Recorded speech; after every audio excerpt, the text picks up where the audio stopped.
Hello everyone, good evening. সবাইকে জানাই merry Christmas আর বড়দিনের অনেক শুভেচ্ছা।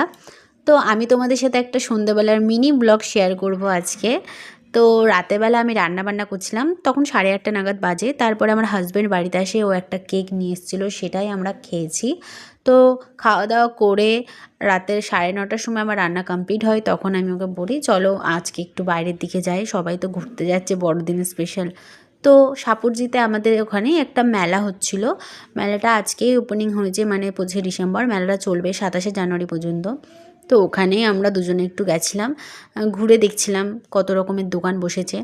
তো এখনও অনেক দোকান বন্ধ আছে, অনেক দোকান খোলেনি, যেহেতু অনেকটা দিন ধরে মেলাটা হবে, তাই আস্তে আস্তে সব হচ্ছে। তো ওখানে একটু ঘুরে ঘুগনি খেয়ে বাড়িতে চলে আসি, যেহেতু রাতে আমি ডিনারটা বাড়িতেই প্রিপেয়ার করে গেছিলাম। আর একটু স্পেশাল তো বানিয়েই গেছিলাম, যেহেতু বড়দিন। তো আজকে একটু ফ্রাইড রাইস, আলুর দম আর চিলি চিকেন বানিয়েছিলাম।